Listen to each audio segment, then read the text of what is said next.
Hello, I'm Professor Lieu here today with two art prof teaching artists, Jordan McCracken-Foster and Lauryn Welch. Welcome to our video where we critique artwork in movies. Today we are looking at a painting in Harry Potter and the Prisoner of Azkaban. Specifically, we are looking at the fat lady who guards the entrance of Gryffindor Tower. If you guys would like to grow as an artist, but you can't afford an art class, we've got everything you need here at Art Prof, critiques and tutorials. If you guys do not know Harry Potter, which is probably like, I don't know, 1% of the planet, I want to just summarize what happens in this movie so you guys know the context of this painting. So basically, this is year 3 in Hogwarts, which is a wizard school. And Harry Potter and his friends Ron and Hermione, they get into all kinds of trouble. And in the plot of this movie, this horrible killer, Sirius Black, he's escaped from Azkaban prison and apparently wants to murder Harry because, of course, he wants to murder Harry. And there are these Dementors. They're sent to protect Hogwarts from Sirius Black. And there's also a new professor who teaches defense against the dark arts. So there's a lot going on in this movie. And the painting that we are going to be looking at is this portrait of a fat lady, and she guards the Gryffindor Tower entrance at Hogwarts. And so we have this scene, you guys can look it up later, where basically the students are walking up to the entrance and you have to give the correct password. I guess in this one, the password is Fortuna Major. And so she does things like she reprimands students if they come back late because she gets annoyed for being woken up. And she sings a song and pretends to break a glass. So those of you big Harry Potter nerds, jump in here. Tell us what you think about the fat lady. But for now, let's get started with Jordan. What is your take on the fat lady? Oh man, starting with me. Okay. So, the first thing I think about is just the overall elegance. And uh, when I talk about elegance, I just mean like the way she's dressed, the background. It just feels like a Renaissance painting. And then because I'm me, I always like to put it in the context of the story. Just her her personality being so different than elegant. You know, she's breaking the glass to make it look like she's singing, and she sings so magnificently. She's really silly. She gets annoyed very easily. And so I think that contrast right there is what amuses me the most. And of course, you have to look at it in the context of the film. But that's like the first thing I think about when I see this. Yeah, I think Jordan is absolutely right here. The fat lady in this case is a a bit of comic relief in a movie that otherwise gets a little bit dark. So I also am really interested in this use both in the books and in the movie of like this trope, this opera singer, fat opera singer, breaking glass kind of trope that is really heavily relied upon here. I think this image has a lot to do with excess. I'm not just talking about her like large personality. I'm talking about the references to this. It's like kind of reminds me of the drama of some of the Rococo paintings. It reminds me of this this late Roman kind of style where everything is about pleasure and like lots of delicious and sensory things. I think that's Dionysian is the word. The Dionysus. I don't know if that's Greek or Roman. I can't remember. You guys in the chat can help me. But yeah, I just think of all of the luscious things in the world with this painting. Let's see, we've got some Harry Potter nerds in the chat, thank goodness. Hello to Ray, 10,000 Crows is saying Harry Potter is life. Hello to Christina, Phoebe, and Tammy. Thank you guys so much for joining us. Well, Lauryn brings up this tradition of Roman and Greek architecture, which you can visibly see pretty well in the background. So let's actually take a look at some of these paintings by Sir Lawrence Alma-Tadema, who is one of the Pre-Raphaelite artists, and he's a really good example, I think, because he does incorporate that Roman toga look, I guess, for lack of a better word. You can also see dispersed throughout a lot of his paintings. He has a lot of those Greek columns in the background, so he's a really good reference in this case. I'm wondering, you guys, what do you think about this representation of a larger figure? Because I was looking through lots of images for art history, and actually it's hard to find an image of a larger female figure in this type of outfit. I think it depends on... I think that... Go ahead. Go ahead, Lauren. You go. No, go ahead. Oh, okay. So I think that it's one of those instances where your expectations are kind of shifted, because as Clara mentioned, figure, or the perfect specimen of man or woman in these artworks, that in and of itself says so much about the silliness of the situation. And and like Lauren said before, it's meant to be comic relief. And I think subverting expectations and having her act it the way that she does, and open style, something that's very not monochromatic, but very desaturated, and it leaves all together. And especially in a world that's it's not really technology based. It's all everything about the film and their world that they live in, it feels like Europe from a couple of hundred years ago. So it all combines together very well. Yeah, I think I agree with you where there's this great use of these more natural colors that imply this, very old world kind of feel. I mean, these paintings hang in a castle, so it would be kind of weird. I know that some of the images being show like the saturation way boosted up, but still we're relying mostly, it looks like, on these like ultramarines or like Prussian blue kinds of things, like colors that are like associated with being slightly older, not like your super bright cad yellows and all that stuff, or your chromium greens. I also think that it's this interesting contrast that everything is muted, but she's like so much in excess. And I really love Ray's comment here about being Rubenesque.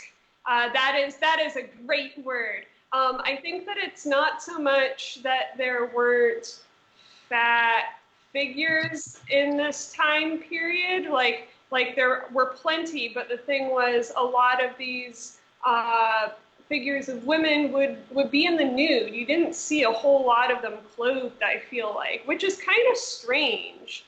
And so maybe that is what is seen as being off-putting, is the fact that you have this figure that is usually seen one way, and she is not in a typical setting or outfit in some ways.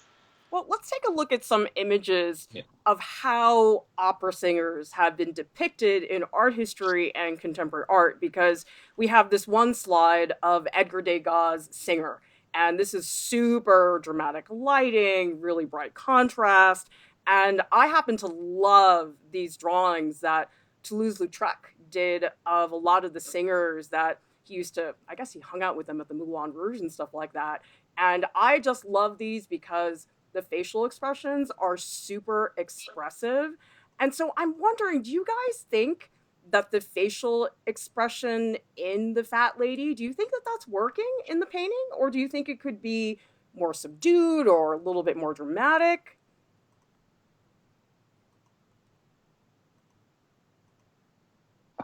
Well, I think it's kind of challenging because it's not just a painting.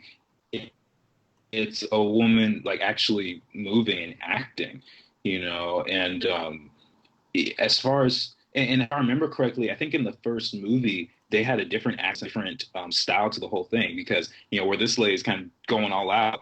I remember in the first movie, she's like, password, and, you know, just very slow movements and very gentle. Whereas in this one, she's over the top, and again, it brings that lighter, you know, vibe to the whole film. So, I mean, the work, it definitely stands out. It's memorable to me, and for the purposes of what they're trying to do, because it's hard to critique something like this that as if it's just a painting, the entire story. And I do remember this scene really standing out and getting a huge laugh out of it when I first saw it. So for that reason, I would say it's successful. I think it would be really interesting, like, we can critique this as a painting, which it is supposed to be in the film, but it's also a really interesting specimen to critique as a bit of mixed media, because this is film integrated with painting, which is kind of this medium that I'm exploring with Eloise, other art prof, teaching artist right now, and it's quite complicated. And I don't want to get into the technicalities of that, but I do think it is really mesmerizing to see how the lighting effects on this real figure, on this figure that had to be an actress, have been used to create this soft lighting that melds really well with the painting. I feel like her expressions, like her acting is over the top because there are some limitations as to like how much expressiveness she can actually achieve being a person in real life that has, and not an actually painted caricature like Toulouse Lautrec's paintings. Because obviously in Lautrec's paintings, you know, you've got these necks that are super long and these noses stuck in the air, and it's not a real figure. Here we're dealing with a real figure. Yeah, but the thing is, they have computer animation. I mean, there's so many things they could have done effects-wise to the fat lady to make her not just a regular person. I'm personally sort of bummed because I don't know about you guys, I think the colors are so plain, they're so boring, and I see the altarpiece, actually, before I see the actual painting. Because I look at these Kurt Kauper paintings, these are a bunch of fictional divas that he came up with in the early 2000s. And these are just really beautiful, bold expressions of these fictional divas. And I don't know, I just feel like the fat lady, she doesn't really have the drama that I expect when I think about somebody who's a quote unquote diva. Mm-hmm. What's your take, Lauryn? Well, I think part of this is that you are set in this kind of, again, it's about this coloration thing and trying to fit the colors within the world of Harry Potter. And so these diva paintings by Kauper are, they look very contemporary. Like both the outfits and the palettes that are chosen are very much a reflection of now. Whereas Harry Potter, we're supposed to have this sense of timelessness, at least when we are in Hogwarts. And actually it was like a really big deal in the third movie that the style was changed so that the students were even wearing like casual clothing, because in the first and second movies they were wearing robes. So I think you have to be really careful in terms of the like how far you want to push that more pop arty kind of look, because that starts dating things. Jordan, what's your take? Do you think that color's fine, or do you think it could get away with being more saturated? Because I'm going to stand by my comment that they really could have done better with the color here. I'm not saying it has to be more saturated. I just think it could be more sophisticated. I think there could. I mean, there could be a push of color or something, like a color that's in the reds or the oranges or something like that. Just something that's not as cool of a color. Again, I would be cautious of pulling away from what we're supposed to be looking at, which is her personality. And so if we were looking at this as a regular painting, then I would say, oh, maybe you need her to have something like, I don't know, flower or something like that. But because we're watching her act and because we're looking at her anyway, it kind of changes things. And I also think in, again, the context of the film, we're looking at the common rooms, right? As far as I know, they're supposed to be a secret to everyone else. Only the people who are in Gryffindor are supposed to know that that's where the location is, and then the password and all that stuff. And so I feel like if it stood out too much in the context of this world, it wouldn't make a whole lot of sense because it's supposed to be a secret. Let's see. In the chat, Ray Mayo is saying she looks a bit pre-Raphaelite to me. Yes, that's why we pulled Sir Lawrence Alma-Tadema. And Mucha coloring, perhaps? Yeah, that's a good point. Alphonse Mucha, Art Nouveau artist. Christina saying the fat lady isn't really a painting. She's a character in the movie. She isn't static, for sure. And Flyer1243 is saying, I have easily seen these movies 50 times, but never once did I think about the paintings in them. How interesting. Yeah, it's really fun with these movie crits that I've just started to notice things in movies that I never really thought about very much. It's sort of nice to see all these things that you start to dig up in the movies that you would never normally notice. Well, what about the frame? Because I think in a lot of ways, the frame is just as much a part of the piece. Because the paintings on the wall, they're sort of hung salon style, which is basically like making a mosaic. It's like all the paintings are little puzzle pieces and you make them fit. It's not like a white cube gallery where you hang everything with 50 feet of white space in between. So we did actually pull some of these images. I mean, wow, these people in the Byzantine period, they were having so much fun making these altarpieces. It's like, wow, you guys just could not get enough of this gold leaf, could you? So what do you think about the use of the altarpiece in The Fat Lady? Do you think it's working? Or do you think it's maybe there but doesn't need to be talked about very much? Lauryn, what's your take? Well, first I want to go back slightly to that point you were making about the salon style hanging, because I actually think that's super important. I'm literally in a class right now that's just about how artwork is positioned in a space, because the space is also part of the artwork in this crazy way. So salon style work was pretty much the way to go, where you stack things all together and you sky pieces, meaning you put them like way up high. That was a thing up until, I'm gonna say, around like Cubism, the 20s or 30s or something like that.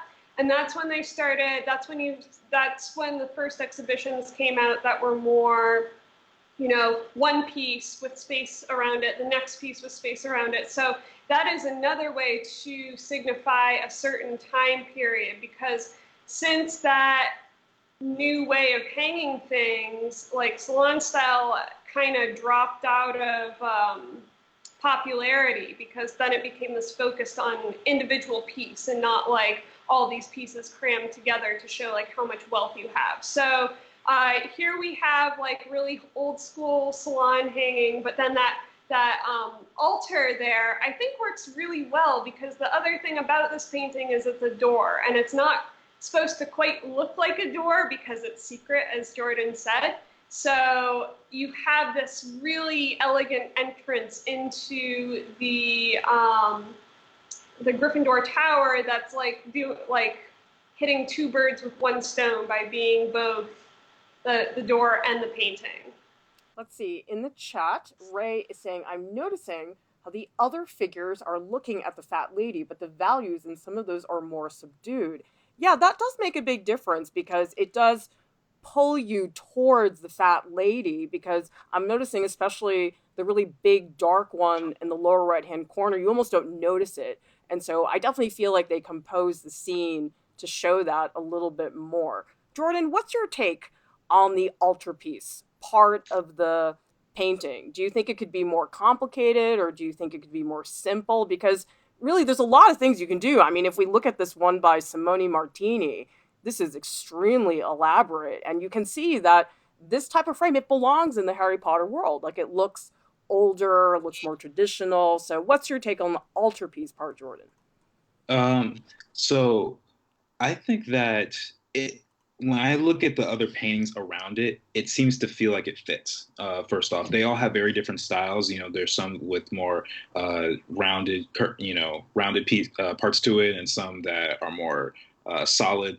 And again, like Lauren said, the fact that it's a door also changes things a bit because the shape at the arch really signifies itself as something different. And so I really appreciate that aspect of it. As far as the detail goes, I mean, you could probably put a little bit more towards the bottom of the archway. But again, I don't. I'm just thinking if I were a director and I had a specific budget, or if I was, pressed for time or something like that, would I choose one that will work okay and just frame the person who's acting underneath it, or do I need something super fancy? And so I would just say, you know what, it fits, it's the right size, use it. And that's how I look at things. I'm not really altar frames guy expert, so I'm not, I'm just thinking about the movie. I want to know what these weird little turrets are on top of it. Like, are they asparagus? Are they wheat? Are they supposed to be grapes or trees? I don't understand what they are. Maybe they're wands. They're wands? I don't know. I'm just making stuff. Anybody have any ideas? What do you guys think we're looking at back there, or is it just pure decoration?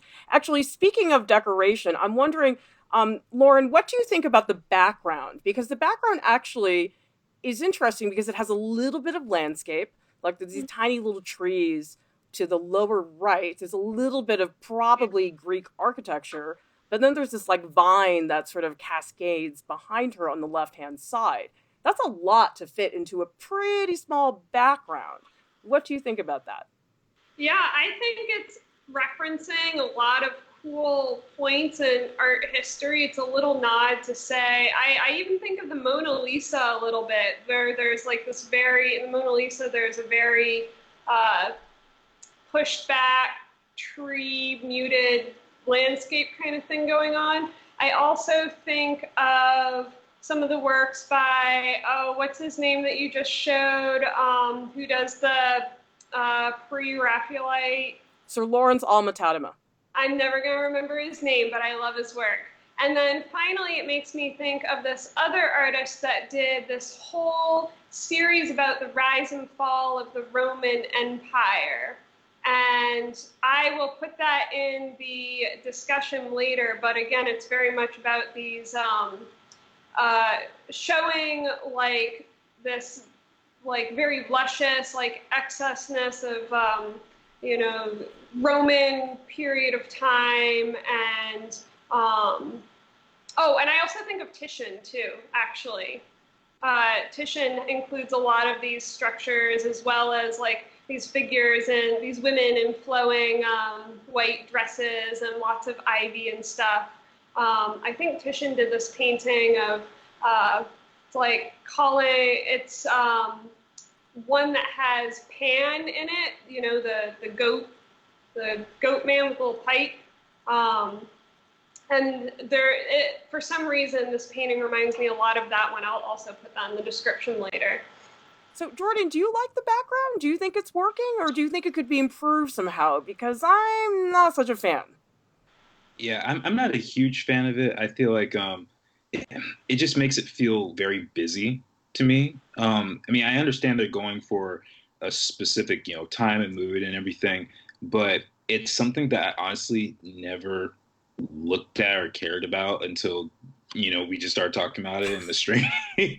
And I was like, oh, it's not drawing my attention to me at all. And I guess that might be the point. But yeah, I feel like there could be something that pumps out a little bit more and brings out the beauty of the painting, if you will. I don't know. I just feel like it's sort of a missed opportunity. Like, I think about this background, it's like benign. Like, it's not hurting the painting, but it's not really helping either. And that just Yeah. makes me think that something more could have been done. Like, I feel the same way about the headdress. Like, do you guys see the stuff that's in her hair? I Yeah, guess it's like grapes and leaves, and I guess that would be maybe a nod to Bacchus, the god of yeah. wine. But don't you guys think they could have done more with that? Oh, I thought that was a super missed opportunity. It makes me mad every time I look at it because it is about her. The background, you can argue like, okay, how would I mean, you guys in the chat, how would you change the background to give the fat lady more presence than she already has? Like what would be appropriate for that? Because I personally don't know. The headdress, though, I can totally see being like really jazzed up. That's even an opportunity for some of that saturation or the color shifts that we were talking about. Like, it's a part of her character. I don't know why they didn't go further. Flyer is saying in the chat, I love how the paintings are arranged in such a messy manner. To me, it embodies a magical world, how there's no obvious structure. Feels comfy to me personally, rather a practical approach. That's a great comment, Flyer, because I think one of the reasons people don't like the white cube experience sometimes is it does feel somewhat sterile and sparse and empty. Whereas if you look at the salon style version, I think for a lot of people it does feel more homey because this is the way somebody who has, a big mansion to live in would probably hang all their paintings. So it does feel a little bit more intimate. And Catherine is saying the subdued altarpiece fits with the purpose of the fat lady painting to act as password protected secret passageway to a safe, secure common room. Quote, secret, even though everyone at the school knew about it, like a random intruder might have trouble locating the entrance to Gryffindor if the altarpiece is more subdued. Wow, these are great comments, you guys. This is wonderful. And Flyer is saying it's interesting that these characters can leave their paintings, which might be a reason why the backgrounds aren't all that spectacular. They could be temporary.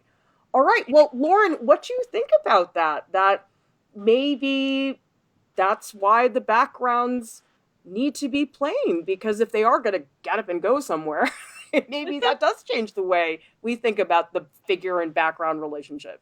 Yeah, this is actually a huge thing. In the experience that Eloise and I are having, stitching our film and painting together, for some background, we have filmed this film, and then I have to make a painting of like every set, and then have to take the characters in the film and like weave the painting into the background so that the characters can then walk across the background with the paint on it. Anyways, this is a similar process where you have an image that needs to, it's like very technically difficult to separate painting from the person, like the live action person. It's not just green screen. It's incredibly difficult to get something to move to and from a set that's supposed to be like still or painted. So definitely, I think that is a great point, and something I had not thought before is that these need to be simple just on a animation basis. Although Ray is saying in the chat some reveling mayonnaise. Now that would be really cool. Picture this: a bunch of little mayonnaise who are far, far away in the distance, and they're, doing their little dance, and you don't see them because the fat lady's in front, and then she goes off, maybe she uses the bathroom, it's the middle of the night, and then you can see the mayonnaise, and then they can just sort of hold that space. I just think if they had another $50 million, they could have put a little bit more effort into the fat lady. Phoebe P is saying, this reminds me of the Back to the Future movie crit, which featured me and Jordan. There's room for improvement, but because there's a second purpose to the painting, the creators probably wanted to be duller to draw attention away from it. And Phoebe P is saying maybe making the background a dark purple or leaves from vines was another nod to Dionysus.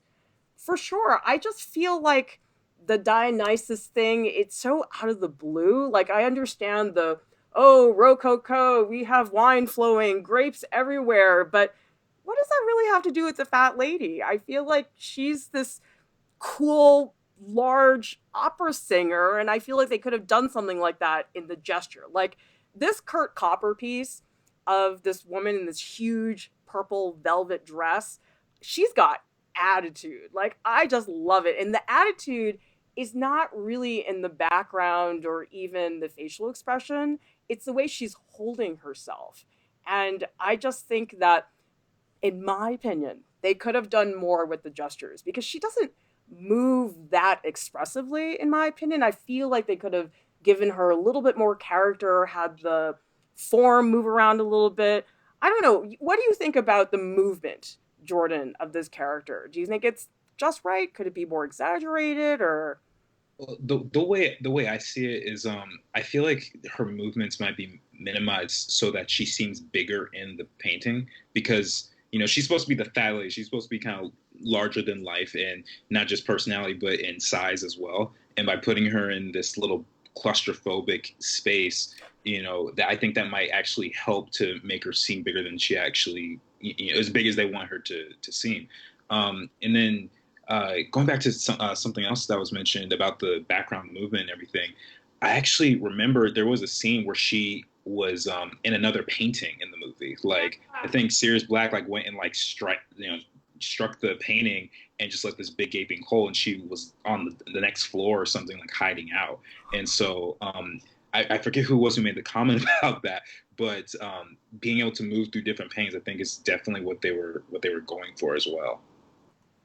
for sure? Yeah, lots of different options going on in there. I mean, I think it does complicate things a little bit if your painting gets up and walks away and all of a sudden things move around. Of course, that's a whole other can of worms.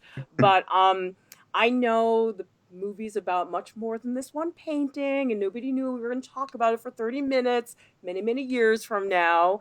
I just feel like it's a little bit bland color-wise, and I wish they could have been a little bit more extravagant because I feel like there are ways to sneak in some saturation without overdoing it. I feel like if those grapes were like a really deep, intense purple, like that could maybe be a way to just get in a little bit of bling into this painting somehow, because I do think that sort of fits in with her personality. I hope you guys will check out some of our other videos on our channel and explore some more free resources on our main site, artprof.org, and that if you want to grow as an artist, you will subscribe to our channel and ring the bell to make sure you don't miss out on anything. And thank you so much to our top Patreon supporters. You guys keep us up and running. Thank you to those of you Harry Potter nerds in the chat, enriching our conversation. Thank you so much for showing up. We'll see you guys next time.